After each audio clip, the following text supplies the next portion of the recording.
Il a de nombreuses casquettes et une fortune considérable. L'entrepreneur et mécène Marc Ladret de La Charrière, qui a notamment créé la fondation Culture et Diversité, est votre invité, Thomas, pour l'interview vérité d'Europe 1. Bonjour Marc Ladret de La Charrière. Bonjour. Pendant des années, votre nom a été associé, il est toujours d'ailleurs, au nom de la finance, au monde de la finance, notamment avec votre agence de notation Fitch, qui avec Standard & Poor's et Moody's font trembler les États. Et puis depuis quelques années, vous avez opéré un virage en rachetant des théâtres, en produisant des artistes, Johnny, Stromae, Gad Elmaleh.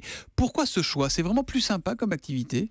Non, tout est sympathique. Toutes les activités, quand on réussit, sont sympathiques. Mais si vous voulez, je crois que c'est une évolution de ma vie, puisque vous remontez à un certain passé, mais il faut aussi savoir que tout ce qui touchait l'entertainment me plaisait, puisque quand j'ai eu 22 ans, vous voyez, ça remonte à... Vous avez créé un magazine à l'époque. J'ai créé un magazine de jeunes filles, le premier magazine de jeunes filles, qui s'appelait Mademoiselle Magazine. Donc, finalement, il y a une évolution entre ce que j'ai fait au départ et ce que je fais encore aujourd'hui. Et la culture, c'est aujourd'hui un domaine où on peut gagner de l'argent ?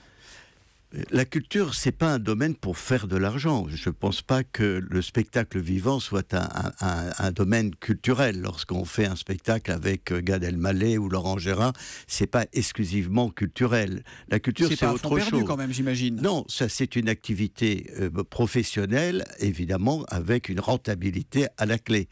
Ça n'a rien à voir avec mes activités culturelles dans le domaine de la Fondation Culture et Diversité dont vous parliez précédemment. Eh ben, on va y venir parce que vous l'avez créée en 2006, cette Fondation Culture et Diversité. L'idée, c'est de favoriser l'accès aux arts et à la culture de jeunes issus des quartiers difficiles. Et d'ailleurs, vous serez tout à l'heure à la finale du trophée d'impro Culture et Diversité. Ce sont des matchs d'improvisation.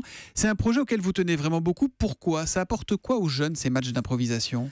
Alors les matchs d'improvisation, c'est quoi? C'est un match qui se passe dans un ring entre deux équipes de 6 jeunes, 3 garçons, 3 filles. La diversité est totale.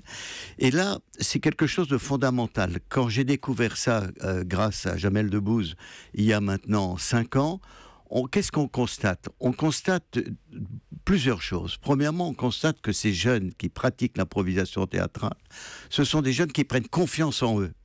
Et quand vous prenez confiance en eux, vous accédez encore mieux à la société. Deuxièmement, vous faites une certaine maîtrise du français, de la langue française, parce qu'on leur demande, par exemple, d'improviser en fonction de la VAR de Molière. Encore faut-il savoir qui est Molière.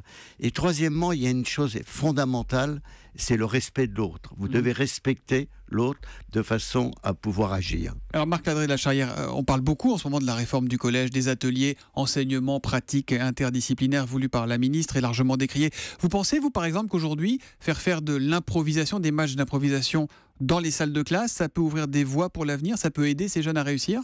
Énormément, puisque vous posez un vrai problème, c'est que les concours d'improvisation se font dans le domaine périscolaire. C'est dans le cadre de l'éducation artistique et scolaire. Ce n'est pas pendant les cours de classe, naturellement. Et qu'est-ce qu'on constate? Nous avons plusieurs centaines d'enfants, de jeunes, qui sont passés à travers nos programmes. Et lorsque nous interrogeons les professeurs, ce que nous faisons, nous constatons 2 choses. Premièrement, ces jeunes ont amélioré d'une manière considérable leur parcours scolaire. Et même certains sont retournés dans le programme scolaire. Ils avaient déserté l'école, en tous les cas. Ça les remet sur la voie. Ça les remet sur la voie. Et deuxièmement, d'autres, ça leur donne un épanouissement personnel considérable. Je vous prends un exemple en schématisant. Au départ, ils étaient derrière tous les autres élèves et ils se tairaient lorsqu'il y avait une interrogation. Maintenant, la plupart, lorsqu'il y a l'interrogation, ils lèvent le doigt.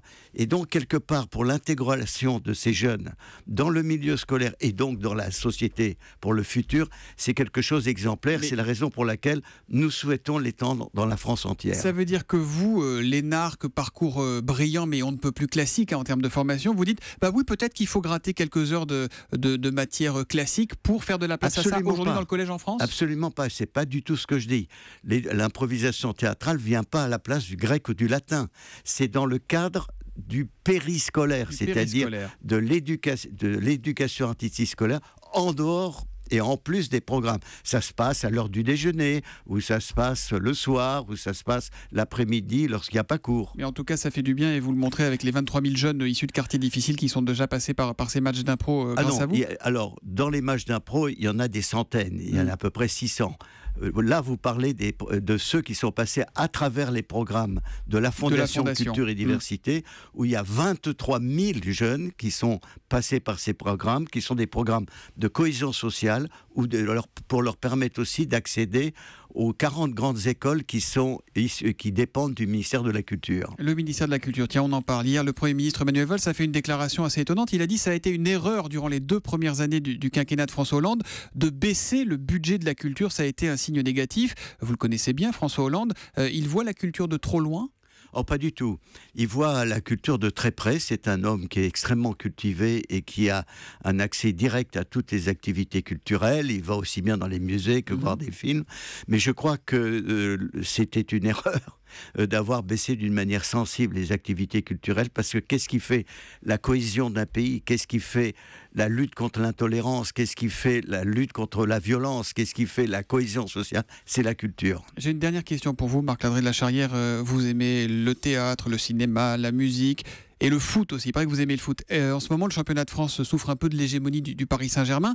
Est-ce que reprendre un club, ça pourrait vous intéresser? Vous faites du spectacle plusieurs fois. Lesquels? Quel club vous a proposé? On m'avait proposé Nice, parce que je suis né à Nice. On m'a proposé un moment Nantes. On m'a proposé ces derniers temps Le Havre. Bordeaux est à vendre aussi, si vous voulez. On m'a jamais proposé Bordeaux, mais c'est pas du tout mes activités. Vous savez, moi, ce qui m'intéresse, c'est permettre aux jeunes issus de l'éducation prioritaire de s'intégrer à la société française, d'être pour une société beaucoup plus harmonieuse. Donc le sport, ce n'est pas une activité collective, c'est mon activité personnelle. J'aime aller voir des matchs de foot, mais je ne suis pas un financier du sport. Merci Marc Ladré de la Charrière d'être venu en direct sur Europe 1 ce matin. Vous n'allez pas rebaisser la note de la France, rassurez-nous? Non, absolument pas. La France voit une croissance actuelle qui lui permet d'avoir la note qu'elle a. Merci d'être venu ce matin en direct sur Europe 1 et bonne journée à vous. Et de toute façon, c'est pas moi qui note. C'est l'agence, c'est Fitch. Et l'agence. Europe 1, il est 7h53.